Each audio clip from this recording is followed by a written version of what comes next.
The lights are off and away they go. Extremely loose. He's managed to hold on and they get. He missed the complete that. He's crazy stuff. Outside Freitas is on the grass on the infield floor. He slides through. He tags Richard.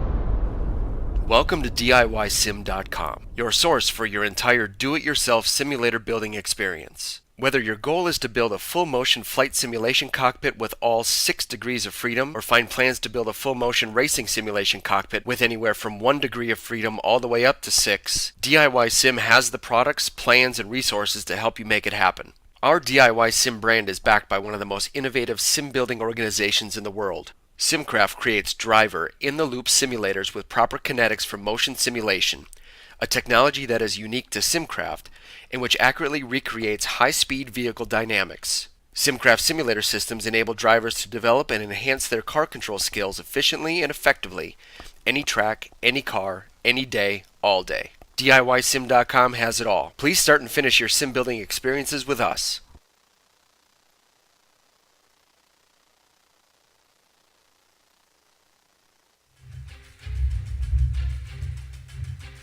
In complete contrast to a season prior, the VSRA finds its championship so close that a scant 3 points separate its 2 contenders in the final round. Fast but aggressive, both Brazilians have only one goal in winning the title: finish ahead of the other on the track. Today, we'll crown a champion, and as we get ready to watch the final round in this season's DIYSim.com American Road Tour on the Global Sim Racing channel.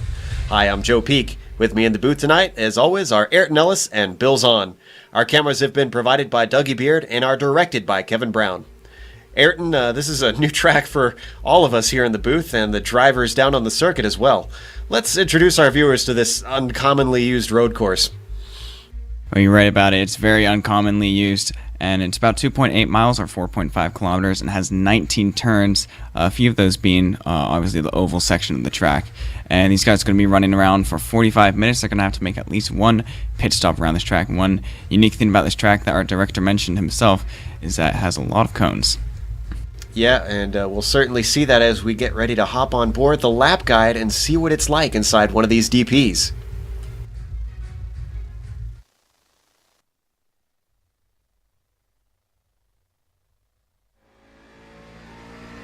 All right, we've got Kevin Brown behind the wheel of the GSRC DP, so let's do a lap around Auto Club Speedway. As we cross the start-finish line, we'll just drift across the curved front stretch, which is part of this gigantic D-shaped oval. Once we hit turn 1, we'll bring it down to the bottom. With it being such a large track, there's not even a lift, so expect drivers to be using the draft to battle each other all day long. If you're close in pace, it's going to be a very strategic race. Once we reach the backstretch, you'll slide up to the outside wall, and as soon as you've got it straightened out, you'll get on the binders. This brings us to turns 3 and 4, which is a rather large but slow chicane. Now we're into the infield, which is where the track gets very technical. Switch right and steer into the first apex of the 5-6 combo. Drivers without a 3-screen setup will have a hard time spotting that second apex, so timing and precision will be at a premium. We've got this short stretch, and now we'll absolutely fly through 7 and 8. There's no time to relax because you're thrown into the curved braking zone for turn 9. What would normally be a potential passing zone at a hairpin turns into a nightmare complex with a preceding chicane and kink. From there, it's another itty-bitty straight, and then you'll hit another flat-out chicane. If you cleared it safely, you've got a little breather with this long stretch. However, stay to the left so that you can set up for yet another series of complex corners. First up is the braking for 12 and 13. We're basically entering orange cone hell from here to the oval. You'll dip right, then left, and then straighten out these bends into 16. This is the most critical corner of the track because it'll dump you back onto the banking. A bad exit will mean the car behind will catch the draft and have tons of time to use their run to slingshot past. Such are the realities of roval racing. But that's a lap around Auto Club Speedway.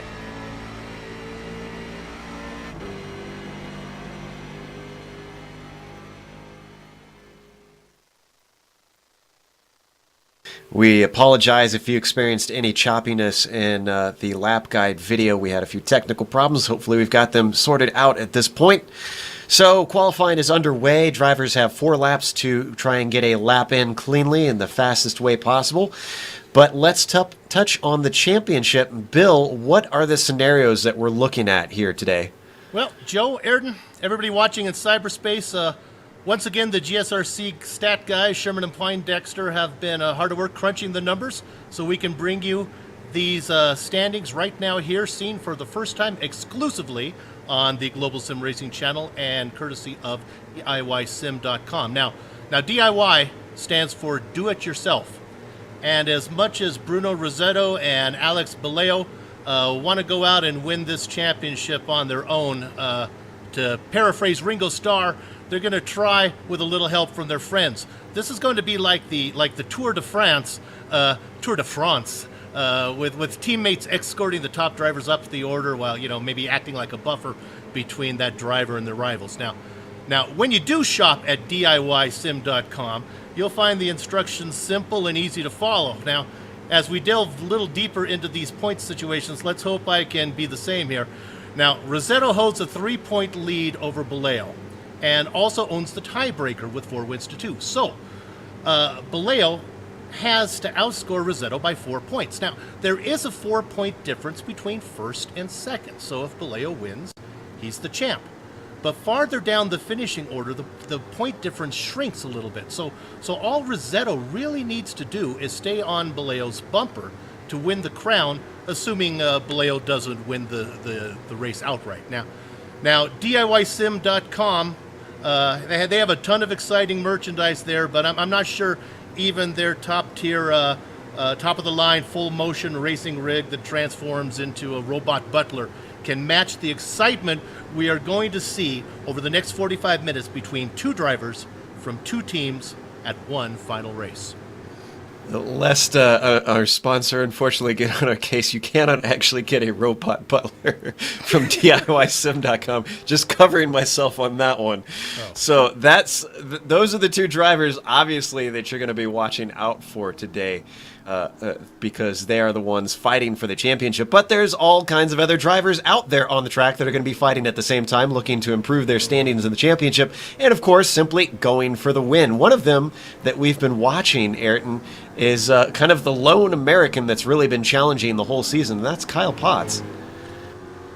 Yeah, you're right. And the interesting thing about this season is that all the winners that we've had, Anderson Moto, Daniel Santos, Baleo, and Rossetto, all those guys are Brazilian, and we haven't had a single non-Brazilian winner. Well, today, Potts looks extremely fast in practice. He's on the top of the board for qualifying, which isn't quite finished yet, but he's looking really fast there. So he could be a really top contender for this win, and that can also play a part in this championship. But it would be nice to have a non-Brazilian winner for the final. Absolutely. And I'm trying to remember actually what nationality Jonathan Scarallo is as well. He's been up there so many times. He's from New York.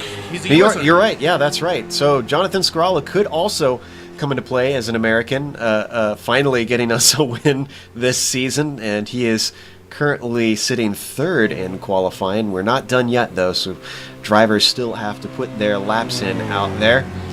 And I see that we had, it looks like about 23 drivers that put in laps during practice. We'll see if that's how it is. And we watch Alex Baleo, the number 11 machine, currently sitting in 2nd in qualifying, finish his out. In fact, he is on at lap 4 actually. So this is his last time by, as long as he doesn't get a 1X. Some other things to worry about with this track. Passing opportunities, Bill. It seems like they are few and far between. Yeah, Ayrton and I and Kevin, the director, were talking about it before the race. Well, obviously before the race, but before the broadcast. We're thinking turn 3. Now that's coming off the oval. We think that's going to be a great passing opportunity. And then maybe we're looking at turn 13. You probably mentioned it in your track guide there, that if it wasn't too choppy. A lot of earthquakes in California, so maybe that's what it was. I'm calling this infield section here. It's kind of like, it looks like, you won't be able to tell because you don't have a map guide up there for you guys to watch at home, but kind of looks like a left-handed guitar neck there. So at the end of the straightaway, we're thinking that you might be able to get somebody in there. To be honest with you, Joe, none of us are that familiar with this track, so we're going to kind of be learning together, I think.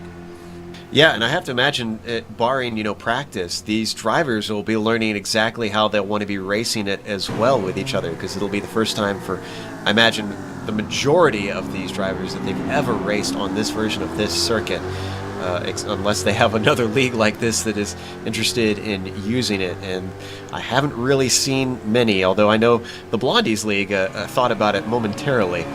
Yeah, well, you know what they did, Joe? They made this kind of a geographical season where they started. Where did they start? I think in Florida, right? Yeah, it started in the East Coast. Right, and then worked their way across. We ended up in Indianapolis. Now we're over here on the West Coast. Ayrton and I were talking that, the West Coast, California, has a couple other tracks to choose from. So this was certainly an interesting choice. Well, it's refreshing in that sense, and I'm kind of glad that they've done that, because it gives us a little bit of different. We do a lot of broadcasts, and you tend to do a lot of the same tracks over and over, so it's neat to try and see something new and see how drivers adapt to these sort of situations, and just gives us something refreshing here on the broadcast. So, looks like most of the laps are done. I see 20 laps have been put in. John Kelly has not put his in, but I think he's electing to do his usual strategy. It looks like there's a few cars out there. Anderson Mota's finished up. I see Matt Malone out there up against the wall, so he's definitely, and he's on lap 5, so he's not putting anything in. Derek Waller's still putting a lap in. Romero Alcala just put a lap in. So it looks like we do have a couple guys. George Fike is out there. He's done. Daniel Santos has one more lap to go, and we've got about 4 more minutes, little over 4 more minutes left to go before they're done with qualifying. So we got a little bit more time to kill before I want to go through the order in case anything changes.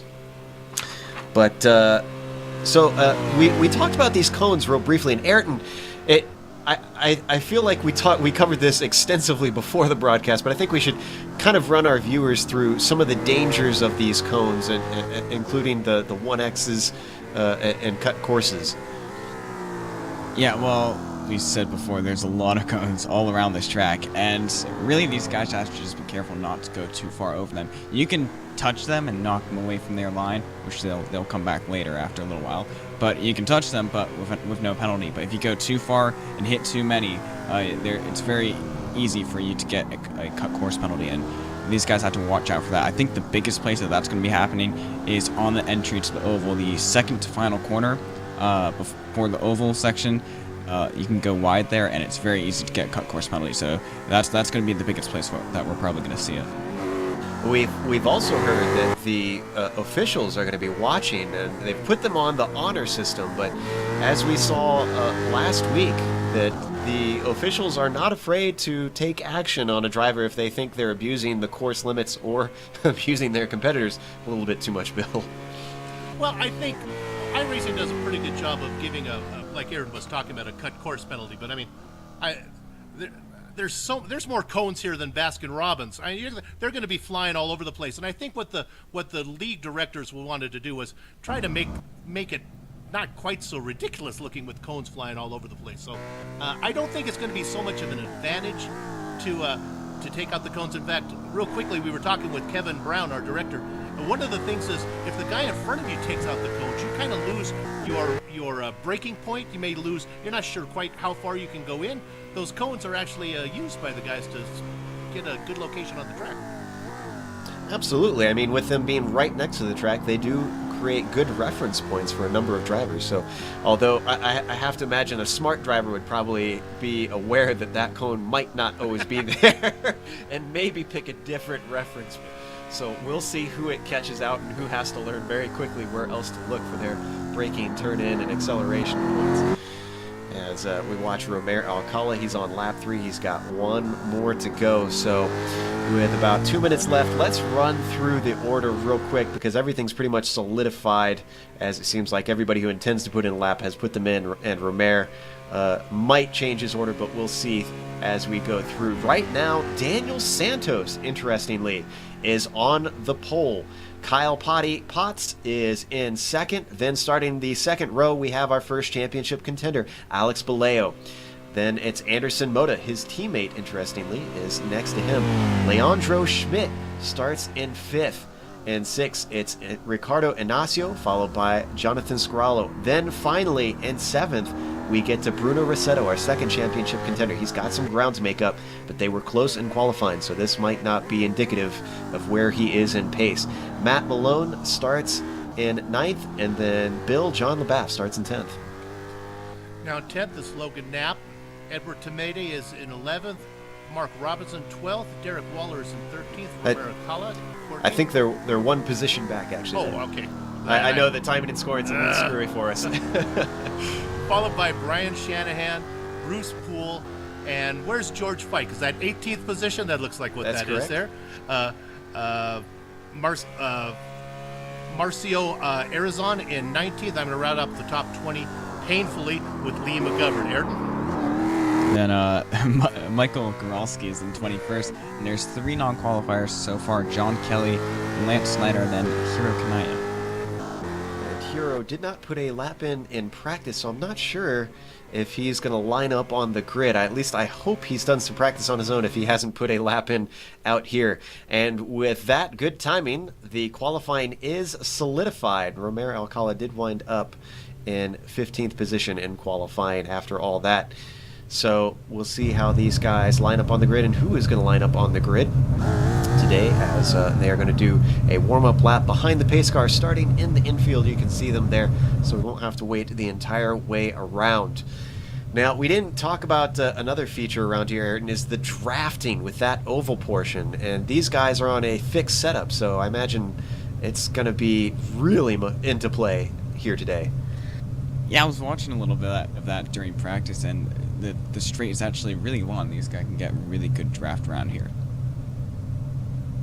Absolutely. So guys in the top 5 will, obviously, if they can hold on to each other, all have a chance to try and get it all the way down to Leandro Schmidt in 5th. So with Santos sitting on pole on the front row, and next to him he's got the car of Kyle Potts. I think this is his first time actually on the front row, so he's definitely looking very good today. We'll see if we can actually get an American win out here. I know we're all a little bit biased here in the booth, with all of us being of American descent. So, well, besides, I guess Aaron's a different descent, but he's an American nationality, so we'll count you, Aaron. So, waiting for everybody to show up on the grid. Let's see if some of our guys in the back are actually going to line up out there. I did see, Hiro Kanai is going to join us. Looks like John Kelly is there and Lance Snyder. So we have a field of 24, a little bit smaller than usual. And Ayrton, I see you make a good point. We should bring up our picks. Well, Okay, well, go ahead, Aaron. I'm ready for Kyle Potts. This one, I want an American winner. Yeah, I think I called it last week. He disappointed me. I think Jonathan Scalora from New York. He's been fast in mid-season. I think he's got a shot to get up there. Rossetto's back in 8th spot. That's a little scary. Yeah, it's not the way that he wanted to start, I'm sure. He did take a bit to try and figure out how to get up to the speed of Baleo, but he obviously was not able to do it on his own once he was out there in qualifying. And you can see some of the cones already getting knocked down. Pace car is about to peel off. There he goes already. And the drivers are already talking about the cones over the radio. You can see them backing up. We had this problem last week of drivers brake checking essentially the field, some of them pulling off to the side to make sure they don't fall victim, but this time as they get the green, already Daniel Santos pulling away. Actually took the accelerating well before the green. Potty is starting to pull away from Alex Baleo, who's sliding into 3rd, and behind him I see that Ricardo Ignacio is looking up to the outside. We've got a 2-wide situation between Schmidt and Moda. Kyle Potts looking to the outside. Santos going into the turn 3. It's difficult to pass on the outside. You might be able to get a run. A little bit of 3 wide happening in the midfield right behind them as well. Looks like they're all getting through clean. It's a very wide track. Scarallo, and it looks like Eduardo Tomede came together there farther back in the pack, but with that super wide entry into that corner, everybody was just taking their little piece of track and trying to make the line work. Meanwhile, back front, it is still Santos leading Potts ahead of Baleo. Now Rossetto passed 2 or 3 cars. Oh, Rossetto's made contact. Rossetto is spinning. Collected 2 cars. Rossetto's spinning around. He's collected again. hit And that Moda is in the and guitar. Schmidt. That was in the guitar head hairpin. We're going to look at the replay of that, and he makes contact once again with Malone, which we didn't see on screen. Oh, he got squeezed a little bit. He got turned down on. Oh, no, that we're looking at Rossetto. So look.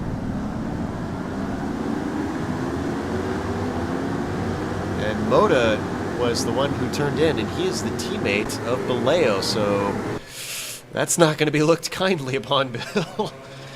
Well, you know, he started back there, and he actually passed 2 cars before turn 1, which got him out of trouble with the Scalaro incident. Then he got collected. You know, that's what kind of happens when you start back, not up at the front, but he's used to. Well, unfortunately, as we watch Baleo and Potts, Baleo looking on the outside, back in the pack, let's stick with this battle, but back in the pack, Rossetto does have damage on his car, which is going to make it hard on these fast portions for him to try and catch up. 3 cars at the front with Santos leading, Potts holding off in defense on Bilal, sitting in third right now. If things finish as they are, Bilal will have the championship. Rossetto is doing okay, though. You can see up there, Rossetto is making his way through traffic again. It is damage, but, man, he's a good driver. Right now, he's sitting down in 13th, though. That's a long ways to, 12th. As, I guess he's made up a position since he crossed the line, so he's got a long ways to make up on his rival. We have to keep in mind that he has to finish at least 9th place if Leo actually has a worse result. So, yeah, you're right. He has a lot of work to do. And as we watch the cars in the mid-pack stream through Rossetto, you can see in 13th with cones absolutely flying already. It's, I think, going to be the MO for most of the day. As there's a lot of cones flying on the last bit of the course, so I think we're just going to have to get used to that. But these top 3 still all in a line, nobody able to make a move, but we'll see if the draft starts to bring them in together. Santos starting to stretch out his lead, and Waller has spun in the mid-pack. See if we can figure out what happened. This looks like it was in the final complex, the cone complex, I guess we should call it. Just got a little bit too early on the power, spun it around, and had to donut back around forward.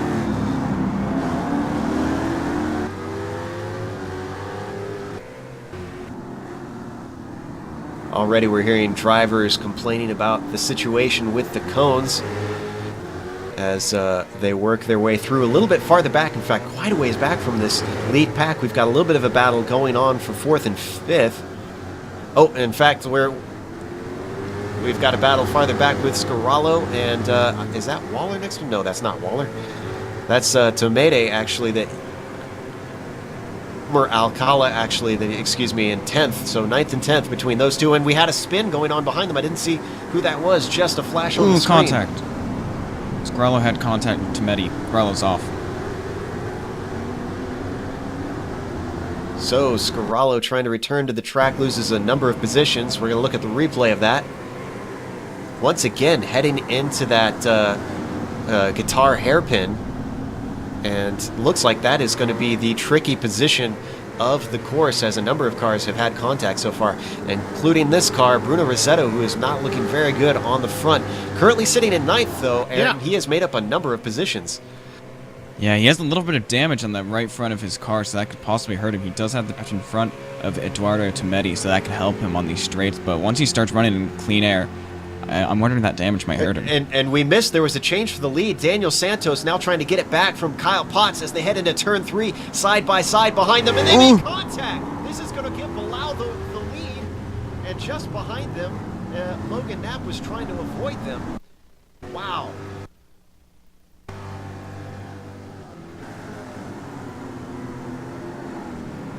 So, things have taken some interesting twists very early in the race, as Baleo has gone from 3rd to 1st quite quickly, only on lap 3. I've been watching Rossetto. He's been going through these guys like a hot knife through butter. He really doesn't seem to have any problem on the straightaway. I'm really surprised. As we see another car spin in the background, we didn't quite make out who that was. Potts was making some wild dives to make up positions, getting past Ricardo Ignacio and Leandro Schmidt. Meanwhile, Rossetto up to 8th at the moment, but he has to, at this point, he has to run down Baleo, and we've got a car spinning. That's Logan Knapp off to the side of the course. Knapp was a lap back, I believe. So he is waiting for cars to go on by. We're looking at a replay.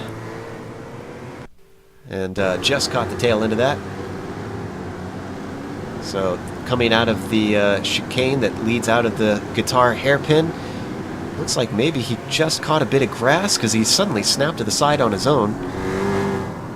Oh, no, he was avoiding another car. Interesting. He must have missed his braking point or been caught out or something. That was a really strange little spin for Logan Knapp, but not doing very well. Meanwhile, Anderson Moda battling with Kyle Potts in the same corner that messed him up before.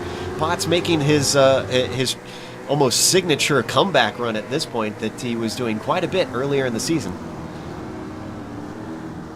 And if I were to interrupt you every time I saw a car spin in the back here, I'd be on the mic the whole time. Lee McGovern just looped around. They are really struggling. This reminds me of the opening week where these guys were really struggling getting comfortable in the cars. I wonder if grip here is kind of at a minimum with the way that these guys are having a tough time.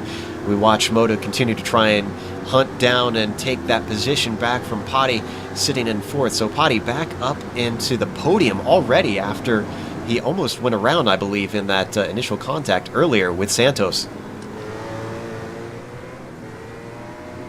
So we see some information from our director that I'm sure will please you, Bill. Well, let me announce it. Hiro Kanea up to 16th spot. This kind of carnage is perfect for him. Exactly, slow but steady. Meanwhile, we're looking at Kanaya. Actually, it looks like he's got some fast cars behind him, looking to try and work their way past. Down into turn 12 here, and they're all getting stacked up. Behind them, that is Mark Robertson, Logan Knapp, and Lee McGovern all battling it out. McGovern comes out ahead as they re-enter the oval here, and they're going to stretch out and then come back together with the draft. Some more side-by-side as Robertson goes way up high, and then down below goes Logan Knapp to take that position. Although Logan Knapp is a lap down, so he's actually trying to get his lap back instead of... That is not for position, in fact. Excuse me. Okay, let's go to... Yeah, let's go to Rossetto and Schmidt. He's running... Rossetto has ran these guys down on his own. Rossetto, Schmidt, and Malone up there in that brightly yellow-orange colored car leading the pack. Exactly. Schmidt sitting in the number 18 machine, heads around the guitar hairpin. They all Constantina up and then spread apart through this flat-out chicane where they don't have to lift at all. And everybody's just a little bit too far apart to try anything at this point down into turn 12. So an interesting, Schmidt is another teammate, we believe, of Alex Baleo, so he is definitely not going to want to let Rossetto by as they take out just about every single cone. But I'm looking at Schmidt, Ayrton, it looks like he has some severe damage on the right side. Yeah, he's been battling with Matt Malone quite a bit for the past few laps. They've been swapping positions, so I'm wondering if they had contact in some of the recent laps. Meanwhile, it looks like Rossetto actually has a run on Schmidt. He's looking to the outside. Go ahead, Bill. Yeah, look at the speed he has. I just don't see a damage there. I don't see anything holding him back. It looks like Wu just about outbreaks them. And wow, takes two in one corner just about as they make contact. And Matt Malone comes out the worst as he re-enters the track, but Leandro Schmidt with some argy-bargy. That's a Brazilian on a mission there. He knows that he has to help his teammate out. He is trying to hold on to the back of Rossetto as he gets a little bit squirrely coming out of turn 6. And he gives the position back. So I think that was intentional by Schmidt. I think he knew that he would have been forced to give that one back. So that puts Rossetto up to, let's see, it hasn't ran through. Is that 5th place now? Yep, that looks like he is now up to 5th after being as far down as 13th. He's a good 6 seconds up Anderson Moda ahead of him, though, so he has some work to do. Boy, that is a driver I would not want to get in the way of. As much as these drivers want to fight for every position, I think if I saw him coming up to me that aggressively, I would not try and fight Bruno Rossetto too hard unless I was one of Baleo's teammates. Baleo, speaking of which, is continuing to lead the way since about lap 3. But right now we're watching Romer Alcala, who's fighting for 9th with John LaBaffe.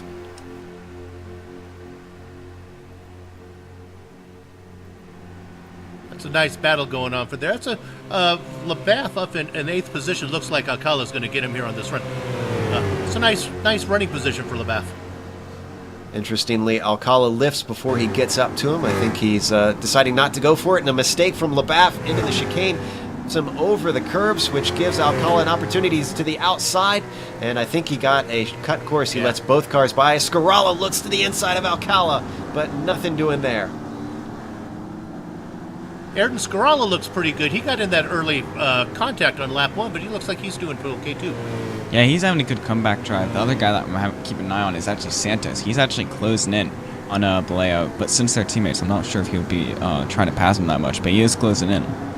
Yeah, you remember that Santos, he said earlier in the season, he admitted himself he's playing a support role for his teammate of Baleo, so I wouldn't doubt that he's just going to sit behind him once he gets up there and play defense.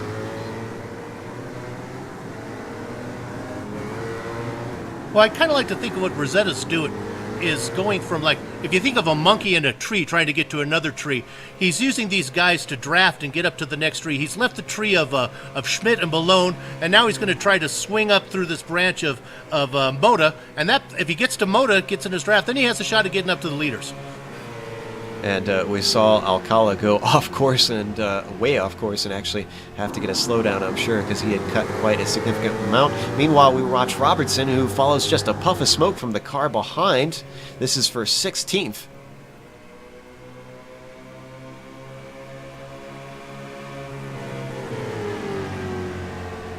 Looks like this is a battle between Lee McGovern and Mark Robertson and Logan Knapp in there. Well, Logan Knapp. Knapp's the lap there. Yeah, Logan's giving up that position. He knows he's not in the fight between these guys, as McGovern holding on to 15th position just ahead of Robertson. Holds that inside line with that super wide track. He has plenty of room to keep his speed up. Switch back and forth, and now they're into the infield, and Robertson has no answer. We are on lap 9. We've got 30 minutes left to go. We haven't even touched on pit stops yet. That is something that, even though Rosetto seems to have the speed, I wonder if that's going to hurt him as we watch George fight it out with Lance Snyder. Is he could be suffering from bad fuel mileage, which might hurt him in the pit stops. Yeah, that could be a possibility, though. I feel like pit stops is the one place where he'll be able to close in. A lot of time we've seen a few guys change their fuel strategy on pit stop that can affect them. But you're right. I think he could be struggling with his damage. That might cause him to be using up more fuel. And Baleo actually has, if Santos catches up to him, then they might be able to draft and actually save some fuel. Absolutely, as we watch George Fike lead ahead of Snyder, and it looks like that is, trying to see what car that is ahead of him. That's John Kelly, actually, just ahead of them. But we switch to Brian Shanahan, who's riding in a very nice 10th position right now, trying to put a lap on Logan Knapp as well. One thing that I was keeping an eye on was the lap times. Moda, last time by, 132 flat. Rosetto, a 131.7, 3/10 faster. And both cars are by themselves, so there's no draft in play there. Rosetto is, in fact, catching the 4th place driver. Go ahead, Aaron. Well, at the same time, Santos is actually catching up to Baleo. Laps ago, he was 4 seconds behind. Now he's 2.2. I can pretty much guarantee that Santos is not going to pass Baleo. Yeah, I think that's a pretty safe bet. It's about 2 seconds last time by the line, but now they're heading by once again, and it's about 1.8 between Baleo and Santos. As we see a car exiting the pits, except we didn't see it on screen. That's Romer Alcala, actually. But the other gap that's changing, though, is Kyle Potts is losing ground. His damage must be hurting him. He's now 8.8 seconds behind Alex Baleo, and also losing ground from second place Santos. So I'm wondering if Moda and Rosetto are starting to catch potty. Yeah, they are. And if Rosetto can catch up and then get into place, I mean, you said that Santos won't pass, but if Santos does, that could very well help Rossetto. Well, maybe I should clarify. Santos won't pass not because he's not fast enough to do it, but serves his team no purpose to put the championship contender in second place rather than first. Well, we'll keep half an eye on the championship as it starts to unfold in this race. We still got 28 minutes left, so we are actually getting rather close to the halfway mark pretty soon here. Let's look a little bit farther down, see if we can find ourselves a battle. We're on Brian Shanahan, currently sitting in the 10th position, being chased by Bruce Poole, actually, as they head into the guitar hairpin, but Poole's not nearly close enough, so he has to wait. And just ahead of them is John LaBaff, and that is also for position. He's sitting in 9th. Yeah, the top 7 or 8 are pretty well nicely spaced out. This is really your first real battle you get to here for 9th, 10th, and 11th. As they head through the technical cone section of the course, which will dump them back onto the main part, and this is where they should be able to close up once they get onto the oval. I see cars going way off, including Bruce Poole was well outside the track limits. In fact, I think he's dropping back. He might have gotten a cut course, even though he didn't actually cut the course. It might give you a slowdown still, so he is definitely going to lose the draft of these two ahead of him. Meanwhile, Shanahan staying up high, interestingly. I would think he'd want to get all the way down low so that he can pull in John LaBaff. Now he's able to get up to him here on the turns 1 and 2, which are flat out the whole way through. Closes up as he gets to the braking zone and not close enough to do anything.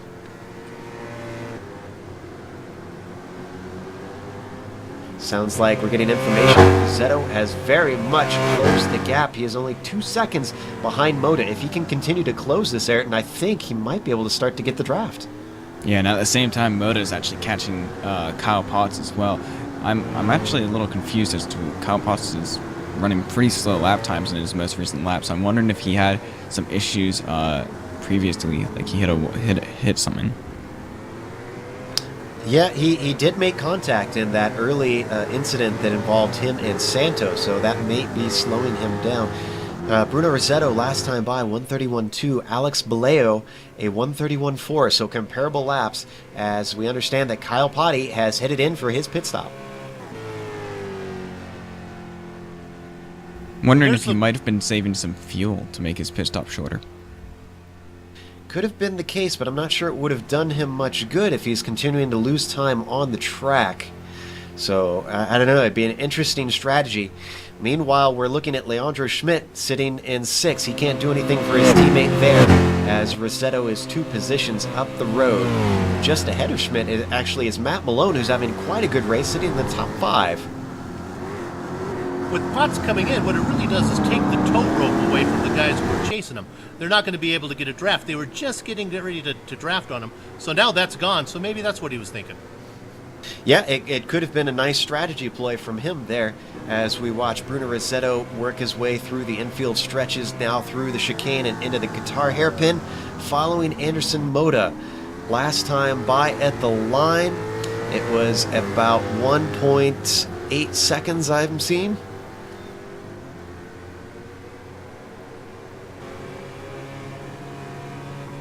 He's now within 1.5 seconds, and you can see on your screen now within 1 second after that braking zone into the technical cone portion. Closing in, the draft should come into effect now, Ayrton. Yeah, it looks like it. And actually, Moda into the pits. Oh, a very smart move from Moda. Interesting. So he is not going to allow Rossetto to try and pull that draft. He's going to have to run by himself. However, Rossetto last time 131 flat. Alex Baleo 132.4. He is actually running down Alex Baleo at this point with a damaged car. And Baleo's got some traffic ahead of him. Maybe a good time for Baleo to be coming in here pretty soon. He's got John Kelly ahead of him and George Fike that are certainly going to slow him down. The question is, can he be fast enough to do it? Meanwhile, we're looking at Malone going defensive into the turn 3-4 chicane as Leandro Schmidt tries to pull the over-under, but can't do anything from there. I was just keeping an eye on Kyle Potts to see where he came out. He came out in 15th place behind Michael Gorelski. He's now passed him now. I'm wondering where Anderson Moda, he's coming out of the pits right now. Kyle Potts is coming around the start-finish line. And Schmidt has managed to get by Malone, which we saw on screen.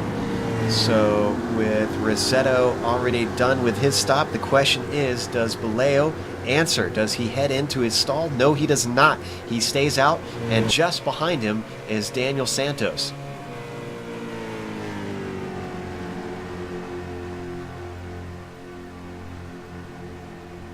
So with both of those cars likely to be pitting together to preserve that draft. You know, one thing that I wonder, Bill, is whether or not they might switch positions momentarily if Santos is faster.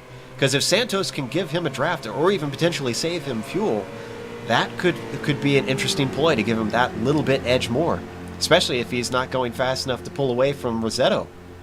Boy, that would be taking strategy to the ultimate, wouldn't it? Where you're going to let the guy that you need to win the race follow in second for a while.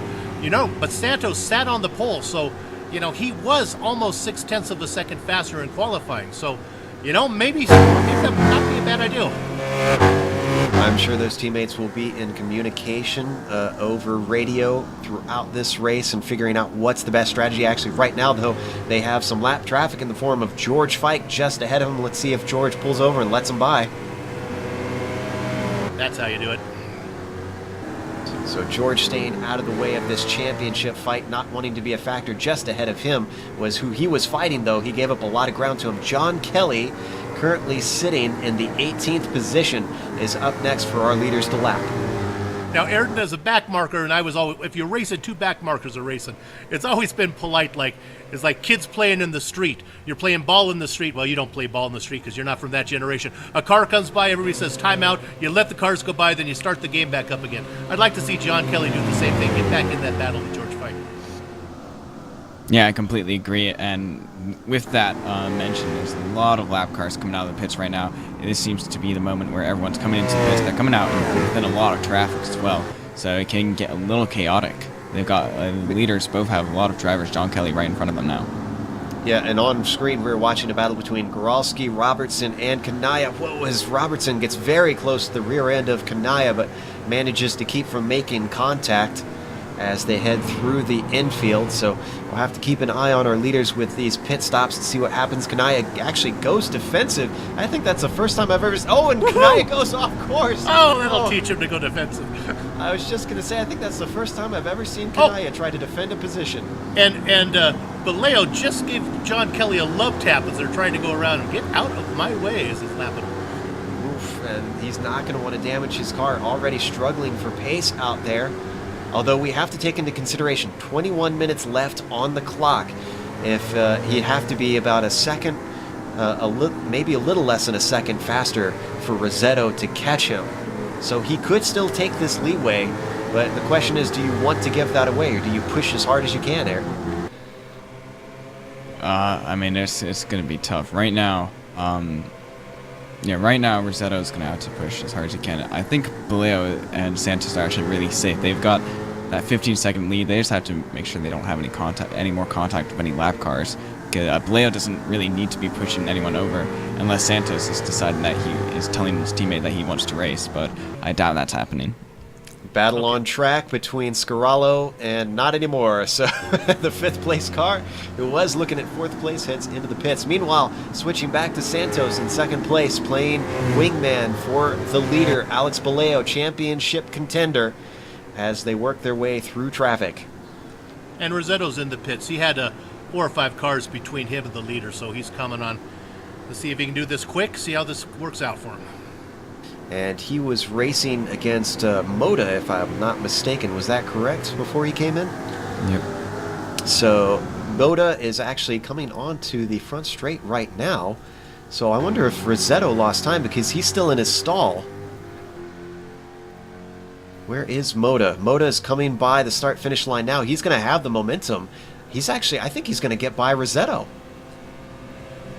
Yeah, Rossetto's just coming out right now. And there's So Eduardo Tometi's with him as well. He did his pit a lot earlier. So both of those guys managed to jump Rossetto. Now the real test will be to see when Baleo comes in and see, how he and Santos come out in regards to him, because it was about 14 seconds when they pitted. They're into pitch now.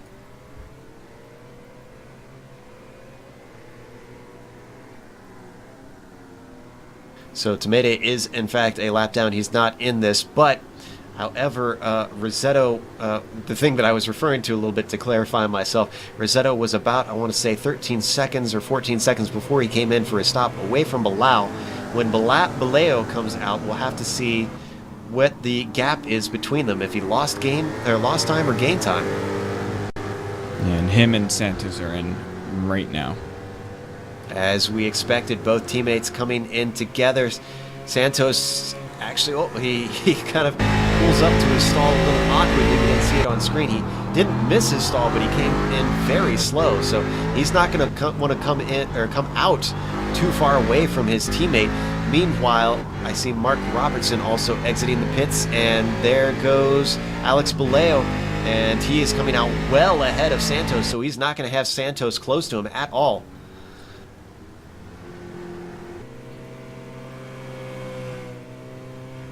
So, about 4 seconds we're hearing on track between those two. Hiro Kanaya also has taken his pit stop, and I'm seeing him scored in 21st right now, so I'm not sure how that is going to shake out with the 24 cars on track. Moda actually closed in a lot on Santos Baleo through the pit stops. So interestingly, Moda has had a short stop. I wonder, we've been chatting behind the scenes a little bit here about conspiracy theories and what's been happening between teams, Bill, and I know you tend to like those short fuel theories. I wonder if Moda short fueled so that he could get back ahead and try to hold up Rossetto down the line. Yeah, if Moda runs out with 3 laps to go, it really doesn't matter. But in another aspect, though, with him being back there, if Rossetto can get close to him, that's just a draft for that's just more speed for him. Excuse me, I'm sorry to cut away, but Alex Baleo cut the course coming through turn 13, so that is going to slow him up significantly. Going to the replay to see what happened. That was unusual. He's all by himself. Driver error completely cuts that curb. Wow. So if he gained time, he's certainly going to lose it from that as he comes across the line. Rossetto is now coming across here, so he's probably moved up if that's any indication. This time by the line, 11 seconds between Rossetto and Baleo, and it's 16 minutes left to go.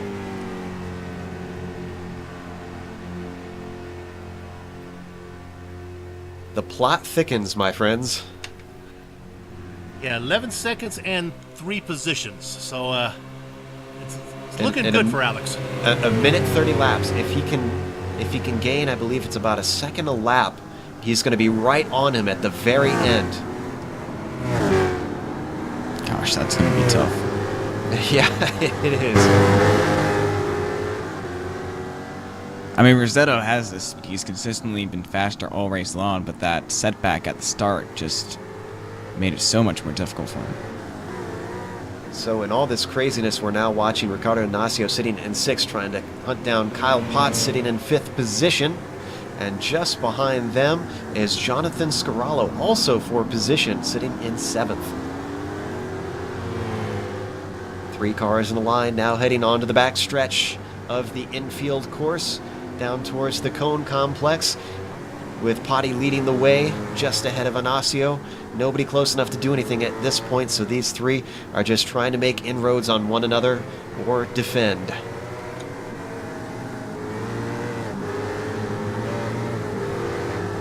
Sounds like we might have missed a crash involving Matt Malone, who spins out. And Kyle Potts cut the track, according to him. So Potts has to slow down. Oh, and it was I just saw it, and it was just ahead of Kyle Potts. It was Leandro Schmidt and Hiro Kanaya, you're correct, into the cone complex, and that was quite a while ago, probably about a minute and a half ago. And Kanaya is actually in his pit stall from what I... Oh, no, he's not. Now he's in his pit stall. Yes, he is, actually. So unfortunately, we won't be able to get a replay of that as we watch Ignacio still holding on to that... Well, not still holding on to that 5th position. He's taken it from Kyle Potts, now heading through the infield. A beautiful helicopter shot we see of these drivers heading through that 5-6 complex.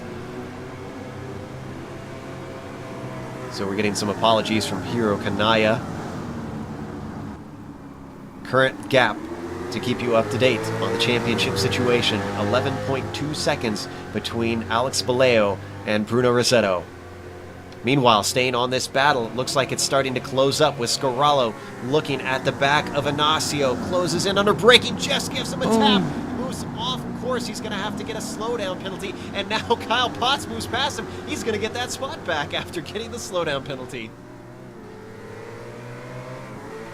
So, you make a mistake, you stay patient, Bill, and it all comes back to you. Yeah, it's lesson learned. In fact, we learned that from we were talking to Benjamin Lanowit in the Blondies race. He talks about going just consistently, how that pays off for him. But the interval between Bilbao and Rossetto is pretty much holding. So unless something disastrous happens here, which could happen, internet connections. I don't want to wish anybody bad luck, but let's keep the viewers involved. Anything could happen. And as we've seen, cut course penalties. Meanwhile, this battle rages on, even though we heard Tomede spun. Ignacio takes the inside through the 3-4 complex, and Scarallo loses out.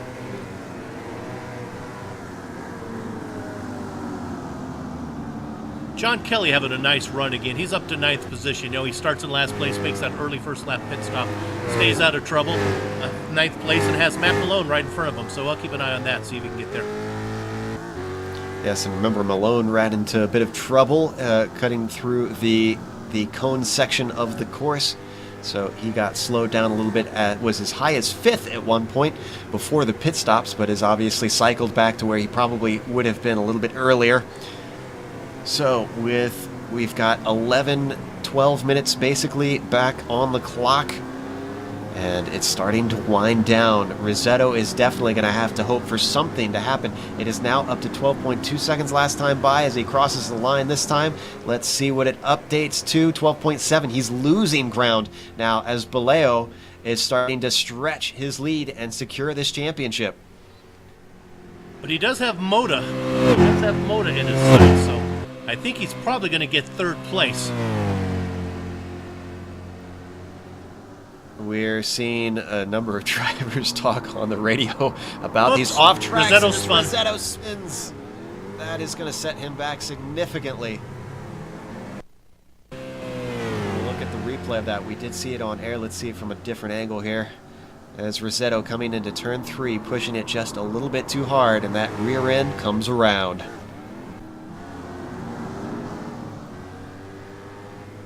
So now 11 minutes left to go on the clock, and Rossetto has ground to make back up.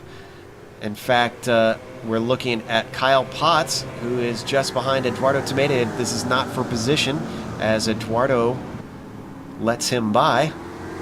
But behind him, Ricardo Ignacio is for position. They've been battling for quite a while, but Ignacio is not able to get past Tomede. And Potts might be able to catch up to Rossetto now that he's spun.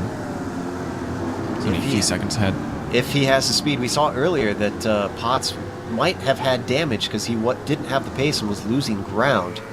So we'll have to see how he does now that pit stops are done.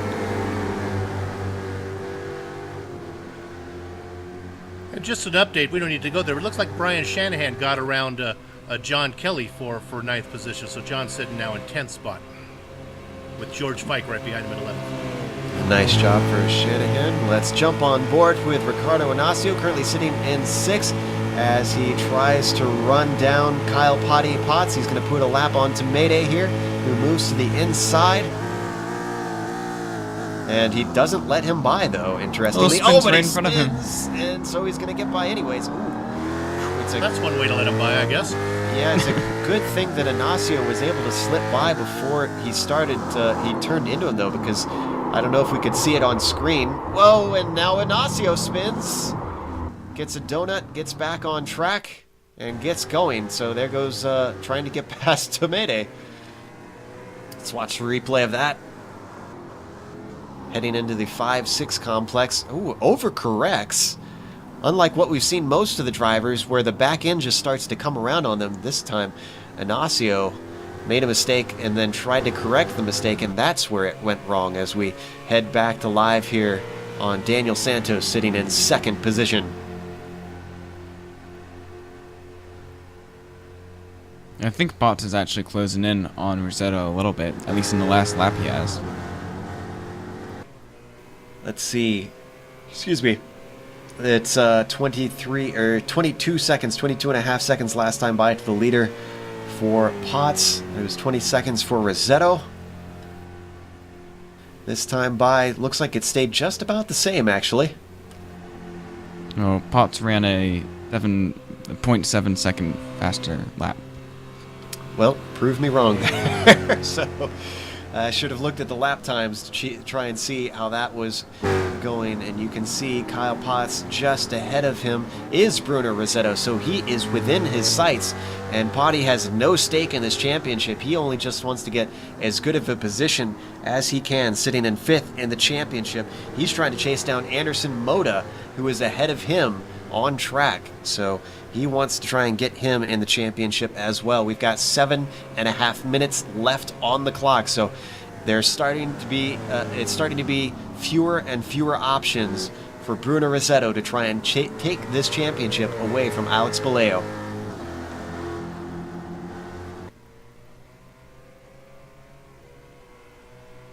Sounds like we've got a battle between John Kelly and George Fike, and Brian Shanahan looks like he is involved in that as well. This is for the final position in the top 10, and Brian Shanahan holds it in the green and white machine. Just behind him you can see George Fike in the maroon and orange DP, and John Kelly almost loses a position to Romer Alcala, but holds on to it as they head down the backstretch into the passing zone of turn 12, but no one is able to make a move now into the complex of the cones, which will dump everybody onto the front stretch and the oval portion. And as they stretch out, they're going to start to reel each other back in once again. George Fike following Brian Shanahan, followed by John Kelly, followed by Romer Alcala, sitting in 12th position. Now, Alcala's really the fastest car out of all those guys, but he seems to just make a mistake lap after lap, and he has to go back, and he gains up on him again, but he could keep it straight. He might be able to grab himself a nice spot. Fike closing in on Shanahan at a severe rate, but he backs out of it before he gets into the braking zone, interestingly. Decides better of it. And whoa, big slide from him that causes John Kelly to check up. Romer Alcala then has to check up behind Kelly, and it's a chain reaction. Everybody losing time. Romer Alcala tries to slide inside of Kelly, manages to get there. Kelly pulls the over and under. He's got the apex. Alcala gives him room. Side by side. Oh, they almost touch. Alcala through the grass and holds onto it. Oh. Let me translate. John Kelly says, "What are you doing?" And Alcala answers back, "Racing." That was over the mic. Alcala, gotta love that bit of sass. I think that was fair, to be honest. So, Kelly apparently is complaining that he was off track when he overtook him. So, we'll see how the stewards feel about that one. As far as I'm concerned, Bill, that was a clever move from Alcala. I had no problem with that. He wasn't off track. He was coming back on the track. So, we are down to 5 minutes left. And right now, Rossetto is still 21 seconds back from Alex Baleo, who has his teammate a mere 1 second back, holding on and defending from behind. And in third, it's a all podium of teammates. Anderson Moda, 16 seconds back. He's a long way back, but he is still in that third position. We've got a battle for 6th place, it looks like, Ayrton. Yes, Garalo and Ignacio, they've been having some trouble lapping Eduardo Tomedi. He seems to be putting up quite a fight. Scarallo in the red machine, trailing Ricardo Inacio in the blue and white DP. As we said, trying to get by Tomede. He put some trouble on some other cars earlier on as they were trying to lap him. So Tomede not making life easy for these guys. And this is not what Inacio is going to want, with Scarallo trying to get himself an opportunity to maybe squeak by. They close in together under braking for 12, but nobody's close enough for anything as now they head into the cone complex, Ayrton. Yeah, the previous lap going to turn 3, they actually almost hit each other, and it was really close. So Draft's probably going to close them back, and again, they're probably going to get side by side going into turn 3 once again. Yeah, we got to give Tomede a scholarship to the School of Backmarker Etiquette. Let's see if he gets out of the way here. Yeah, he's holding on to the inside line, but the Draft is kind of making it a moot point, and he chops down in front of him, obviously making his point clear that he is not going to be passed back by this back marker, and actually holds the defensive line. He tries around the outside.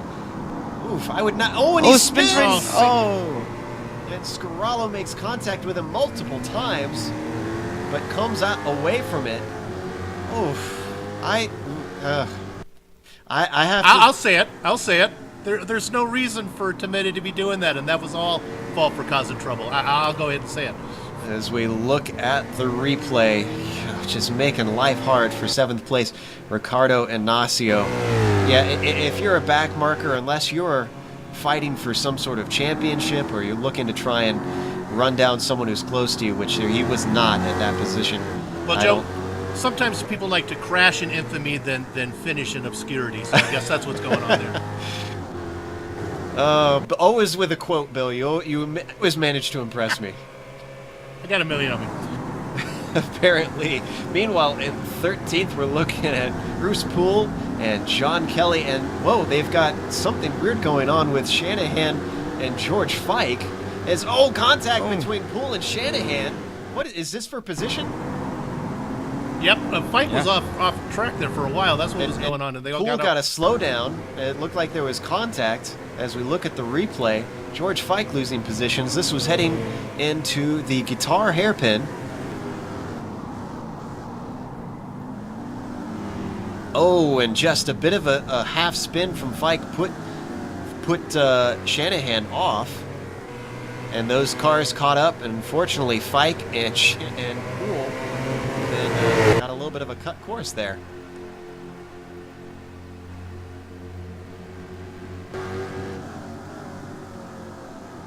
So as we look at Scarallo and Inacio, still battling it out, but I was actually looking at Rossetto and Potts, and Potts has gotten by Rossetto. This is putting Rossetto one more position down. Yeah, he went clean on by. That was into the guitar hairpin that we missed that pass. Potts obviously does not care about what the championship implications are for this driver. He just wants every position he can manage as we continue to watch those cones fly through that last long left-hander onto the oval portion. So Rossetto now down to 5th position. Well, the way Rossetto was driving, I wouldn't be surprised if those tires are shot. Yeah, probably. Also, Potts, that was his fastest lap of the race, so he's back on pace. Yeah, he just ran almost as fast as qualifying lap. And actually, we should pay attention to the leaders here. We've got 30 seconds left on the clock. Alex Baleo is in the infield. He's heading towards the guitar hairpin. This should be the last lap, I believe. We're hearing dissent from our director. It's going to be very close. 20 seconds left now. I believe we are on the white flag. This is the final lap of the championship, I believe. If you guys aren't listening, our director is disagreeing with Joe. I'm on Joe with this one. I think we're coming to the checker flag. Now we have a white flag. Alex Baleo comes to the line.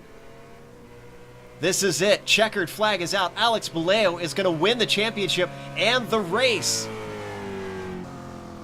Final round goes to Alex Baleo. Daniel Santos played wingman until the end and came home in second. Anderson Moda could not be caught. It's very close, though.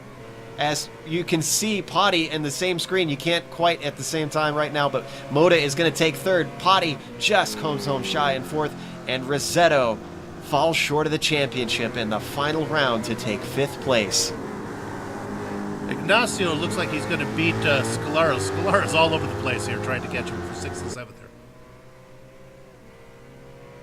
Scarallo, yeah.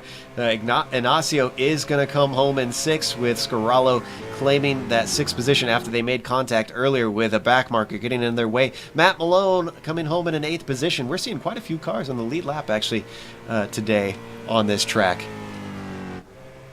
Good battle back here. Fike and Shanahan here. We'll see if Shanahan can get him before the checker flag. They're coming onto the oval. I think he's a little far back for that. Fike looks pretty solidly in 11th position. Shanahan going to come home 12th. Just behind them, we've got Derek Waller, who's going to take 13th, and 14th goes to John LaBaff. Hey, Lance Snyder in that bright fluorescent car going to come across in 16th. So with most of the cars now wrapping up their final lap, that's it for this season in the VSRA. Alex Baleo finally took home the championship. We're going to come back with unofficial results and driver interviews. Don't miss it.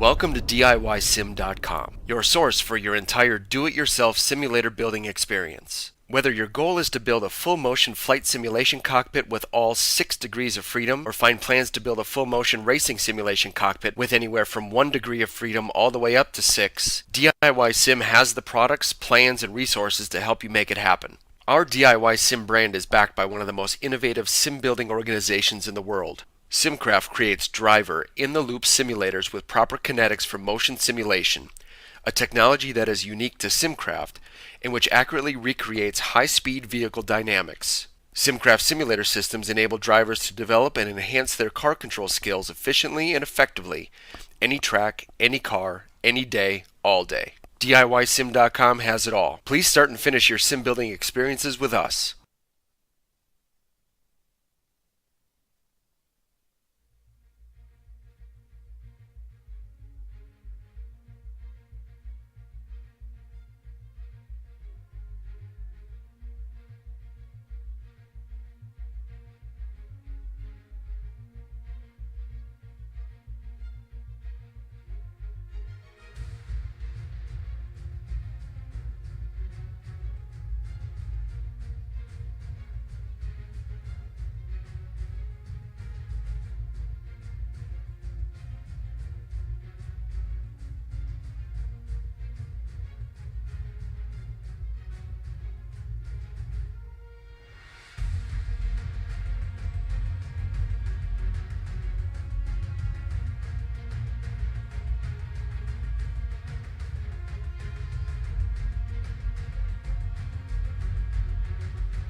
Welcome back. We just watched the final round in the DIYSim.com VSRA American Road Tour, and in the end, Alex Baleo not only took home the win, but took home the championship. Daniel Santos, his teammate, brought home second place, with Anderson Moda rounding out the podium with all of the same team of Brazilians. Then in fourth, it was Kyle Potts, followed by Bruno Rossetto, championship defendee, in fifth. Ricardo Inacio finished sixth, with Jonathan Squirrello coming home in seventh. Matt Malone finished eighth, with Romer Alcala in ninth, and John Kelly in 10th, Bill. In 11th, it's George Fike, followed by Brian Shanahan, Derek Waller, Jan LeBoff, Bruce Poole, Lance Snyder, I always get trouble on this guy, Marcio Arizon, Mark Robertson, Michael Gorlatsky, Eduardo Temetti, Leandro Schmidt. I'm going to finish this out because we're almost to the end there. Hiro Kanaya comes in 22nd place there.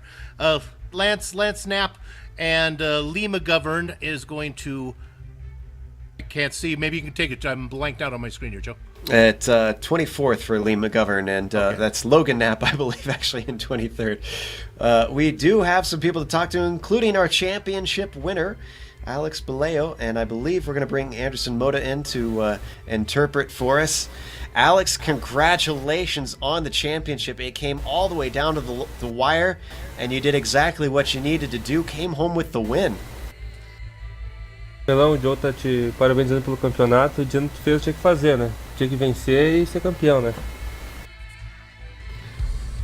Boa noite, exatamente. A equipe toda treinou essa semana para que isso acontecesse e ainda bem que deu tudo certo. E foi fantástico.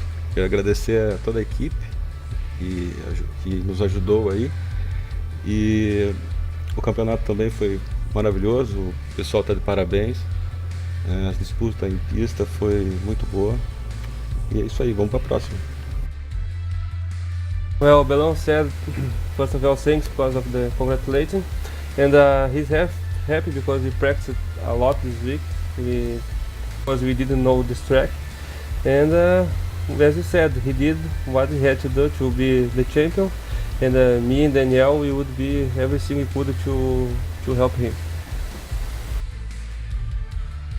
On the in the early part of the race, you were trailing Kyle Potts and your teammate Daniel Santos, and they came together. Were you worried that you might touch them when they had their contact? Então tá perguntando que no começo da corrida, você, o Daniel e o Kyle estavam muito próximos, né? E quando houve a batida, você achou que podia sobrar pra ti, Belão? Sim, como eles chegaram já na freada para entrar para a parte mista do circuito, eu imaginei, eles estavam muito próximos, então eu imaginei que alguma coisa poderia acontecer. Então eu fiz a tangência mais aberta para poder sair mais fechado. Eu fiz essa manobra para tentar ultrapassar o Caio, mas pelo toque ele acabou caindo mais uma posição no colo. Yeah, Belão actually he was trying to overtake Kyle, but he went wide into the turn to try to avoid the contact, but he thought he could be caught by this contact, but as he made a wide line, he could to avoid and be in the first position. Finally, one question that we've had up here in the booth for quite a while. If you could, for us, please say your name in proper Portuguese, because we've had some disagreements as how it's pronounced. The name of Belão, I will ask him to say, okay? Belão, por favor, diz pro Joe e pra galera aí como é que é o teu nome em português, bem certinho. Alex Belão. Okay, so we had it, we had it right in the first part of the season. We might have screwed it up a little bit today in our attempts to do it right. But again, congratulations and fantastic job all season through. You earned it. Good job, Alex. Estão te dando parabéns, ele foi um ótimo campeonato, Belão, e que você foi muito bem. Obrigado. Thank you. And Anderson, if you'll stick around, I believe Bill is going to talk to you. Okay, Anderson, I can't, in the U.S. we say beat around the bush. I can't stall. I got to get right to the heart of the issue here. Lap 1, what happened with when you got loose or took a weird racing line with Rossetto? Well, what happened in that turn? I tried to brake in this most in the side of the corner as I could, and I lost the rear of the car. I guess the rear brakes locked, and Bruno tried to overtake me for the inside, and unfortunately he was there when I was losing the control. So it happened. It was not to happen because they were fighting for the championship, but anyway, I lost the control of the car during the break, and unfortunately he hit it. Leandro was doing a great race too, but obviously I don't want to hit him or made a contact because I know they were fighting for this championship, and I don't want to be the one who was making something they were not able to fight and to say stuff about what happened. Sure. You know what? When the three of us in the booth were looking at it, we were saying, "Oh, this doesn't look good," and then our director Kevin Brown came to your defense and said, "You know, it looks like well, exactly what you just said." And when we look at your in-car camera, you're clearly turning away. You're counter steering before the contact. Yes, because I guess my rear brakes locked, and I tried to save because I had my teammate in front of me, and I didn't want to hit him. I knew if I lost the control of the car at this point, would happen what happened to Bruno. I would go across the grass and hit Leandro. So I tried to save the car, but Bruno tried to overtake me at that point because he was needing to make a lot of overtakes to catch Belão, and unfortunately he was there, and I'm sad because it was him, but what could I do? I lost the control of the car. Yeah, no, that's I'm totally on your side on this, and I think that's a great explanation. Let me ask you this before we call it a season here. Do you like this series? And if they change cars, we don't know what we're going to go to, but the time slot apparently works for you. Do you want to come back and race next season? Oh yes, of course. Me and my whole team want to be here back. Any car that you choose, guys, we want to be here. You are amazing. I want to thank you all to VSRA of the championship. They sponsored the IAC.com. Thank you guys because you are making a great broadcast. In my opinion, you are one of the best of the world. You are amazing, and I want to thank you all for the respect that you had with me, with my teammates, with all Brazilian guys. As you know, we have difference in language and sometimes difficult to understand what I try to say or what.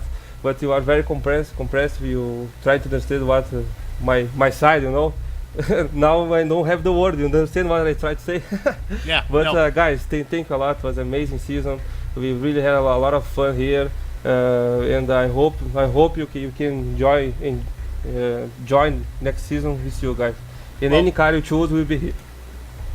I speak for Joe and Ayrton and the whole GSRC staff. We'd love to have you, both your teams come back. So we'll see you next season, okay, Ayrton? Yeah, guys, thanks a lot, and good night. Thank you, Anderson. Joe? Up next, we have, I believe, John Kelly, and Ayrton is going to be talking to him. Thanks, Joe. John, you here? Hi, guys. How y'all doing tonight? Good. And I think you might be pretty happy. 10th place is a pretty good result for you, right? Well, no, it was kind of an odd sequence of events. I lost force feedback between turn 1 and 2, which is, as you can imagine, quite a busy time to all of a sudden have a totally loose wheel, and that's when I lost 2 spots. I just had my head down trying to go catch Matt, and that was quite the surprise. And then 4 or 5 laps later, it came back at exactly the same spot, and it's a CSW wheel, so it's like a big difference between none and a lot. Right. Yeah, that seems like a frustrating issue. And there's also a moment in the race you're in a pack with a few other drivers. One of those drivers was Romero Alcala. It seems like you guys had a little disagreement on what racing was with that. John? Yeah, he passed me about 30 yards off track to the right. I could have hit him when he came back on, but that wouldn't have accomplished anything. Yeah, we watched that one on air. Actually, there was a bit of debate up in the booth on that as well. It was exciting. Well, it looked pretty exciting from the seat too. Well, definitely a good run, and I mean, you did your usual strategy of starting at the back, doing that early pit stop, and all season long it served you pretty well. Do you think that are you planning on racing next season? Well, I'll wait and see what the cars are. It was kind of fun, but it'll all depend on the car. I'm kind of a real race car kind of guy, so if they go too far into the GT world, I may not do that. So let's just see what cars we end up with. But it was a lot of fun. I think I ended up 6th in points, just barely beating out Matt. So the strategy works pretty well. You just got to be really careful for the first 3 or 4 laps on your heavy fuel load. Well, great thanks for talking to us, John. Thanks for covering it, guys. Yeah, back to you, Joe. So I think it's settled. John Kelly for Solstice Championship next year, right? Yeah, I think that's what he was saying. Yeah. Before I go to our final interviewee, which is Kyle Potts, we have a message from Bruno Rossetto, who left us a comment in the YouTube comments. He says, "Hey guys, unfortunately I'm not able to use the mic today, but would like to congratulate VSRA for the champ, and it was a good one." He says also would like to congratulate Baleo, who did a very consistent championship, and I was not on my day today. I just got off tracks on quali laps, then Moda hit me, and then I lost my tires. So sad day for Rossetto to finally have an off day. Probably would have preferred it somewhere else in the championship, but that's the way the cookie crumbles. Up next, we have Kyle Potts, and Kyle, you were looking so good for the win early in the race, and then that contact with Santos came on about, I believe it was lap 2 or 3. Yeah, I was really going for the win. I was telling everybody in the team speak that I was gonna get it for Old America tonight, but I got one big old screen, and those first couple corners are pretty much impossible to know where anybody is. So I tried to leave room, but then I guess I tried to kind of make him not go for it. I tried to get in his way, and I think he hit the curb and just kind of bumped out in front of me, and then I don't know if I had any damage from that or not, but after that, my tires were complete garbage. And then I had people, I did my pit, and because Anderson was catching me, so I went in the pits and came back out. Tires were great, car felt great, and then traffic, and I must have got a dozen cut corners, so there's 2 seconds each time there. There was cars flipping in front of me, and I think Leandro, or I can't remember who it was, but that race had a little bit of everything in it, I tell you what. Yeah, we saw a lot of that from up in the booth, all the craziness going on everywhere. The yes, cones, man, the cones. You can't see where the hell you're going. You sound like an inmate at a mental institution there. The cones. Yeah, I'm gonna have nightmares about them damn cones. Well, despite all the cut courses and the challenges, you did manage to come home. The 4th place, and interestingly, along the way towards the end, you passed championship contender Bruno Rossetto. So I take it that you've got a true racer, and you didn't care about any championship. You just wanted to finish as high as you could. I just wanted to look a little better, I think. That was kind of embarrassing, all that. I mean, the people on the TeamSpeak were probably annoyed me. Another corner. And I'm screaming. In that last one, man, I was like 2 seconds away from Bruno. We had like 5 minutes left, and I was like, you know what? I could catch Anderson, too. Right after I said that, what'd I do? Go out too wide and get another corner cut. So I was definitely being a potty mouth that time. But, yeah. Hey, this season's been really fun, though, man, for sure. This has been awesome. Well, you made it fun for us, that's for sure. Hopefully, maybe we can get ourselves an American winner next season. Then. Oh, you know it, man. You know it. I'm gonna start doing some little bit of sabotaging or something like that. I don't know. try and hack in a modded setup or something like that. Who knows? I'll do something. Well, we hope it's all done in fair way. But even though we're supposed to be impartial, we were rooting for you a bit up in the booth with all of us being American. I appreciate it, man. I appreciate it. If you guys don't mind, can I do a little bit of a shout-out real quick? Oh, sure. Absolutely. Go for it. Hey, I want to give a shout-out to Scott and to Matthew and to all the guys behind the scenes at VSRA. We have a little Facebook chat that we do all of our decisions on and everything like that. And, without those guys, this league wouldn't be what it is. But especially all the people that show up every week. We really appreciate all the support. We love you guys in the booth. You guys make our races really, really, what's the word? I just drew a blank. You make our races fantastic to watch. All you Brazilians, man, I'm coming for you. I tell you what, I'm about sick of it. So with that, I'm going to take my leave. I'm dropping the mic. I'm out. All right. You heard it here, folks. VSRA now has a Brazilian-American rivalry starting up after this season. So we'll see how that pans out next season. We definitely hope to be back next year for this, because I don't know about you guys, but I enjoyed the hell out of this season. This was a great car, some fantastic tracks. But real quick before we go, just some quick thoughts from both you, Bill and Ayrton. Kyle Potts is hilarious. I thought it was a really class move there by Bruno to come in and do that little text to make sure that there were no hard feelings. I'm looking forward. I hope we get to cover season 12. Was that what it is? Season 12, yeah. Yep, that's correct. Yeah, I agree with Bill. This season was fantastic, and I mean the competition was really great. It's difficult to get leagues where there's so many diverse amount of drivers that can be competing for wins, and we even have drivers that didn't even get any wins that was competing. So it was just very competitive, very fun to watch. Competitive is the word of the day. That's been the word of the day for pretty much 2 seasons now in the DIYSim.com American Road Tour.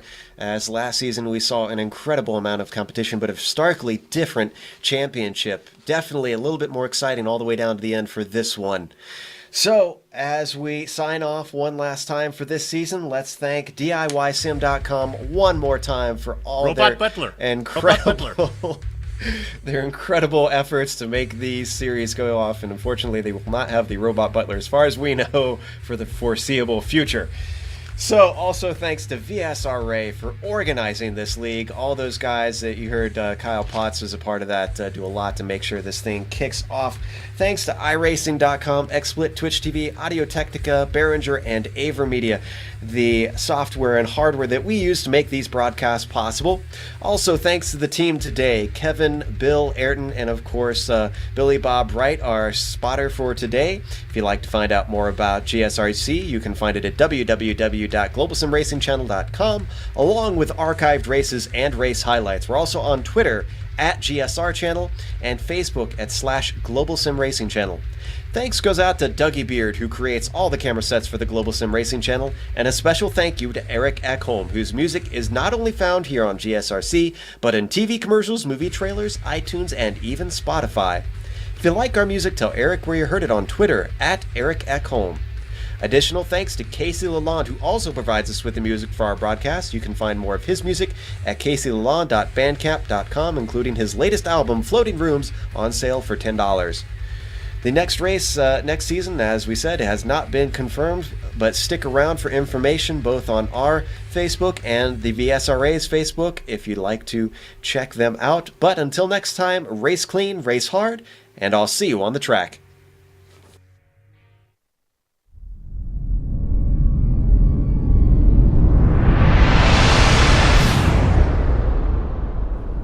Welcome to DIYSim.com, your source for your entire do-it-yourself simulator building experience. Whether your goal is to build a full-motion flight simulation cockpit with all 6 degrees of freedom, or find plans to build a full-motion racing simulation cockpit with anywhere from 1 degree of freedom all the way up to 6, DIY Sim has the products, plans, and resources to help you make it happen. Our DIY Sim brand is backed by one of the most innovative sim-building organizations in the world. Simcraft creates driver, in-the-loop simulators with proper kinetics for motion simulation, a technology that is unique to Simcraft and which accurately recreates high-speed vehicle dynamics. Simcraft simulator systems enable drivers to develop and enhance their car control skills efficiently and effectively, any track, any car, any day, all day. DIYSim.com has it all. Please start and finish your sim building experiences with us.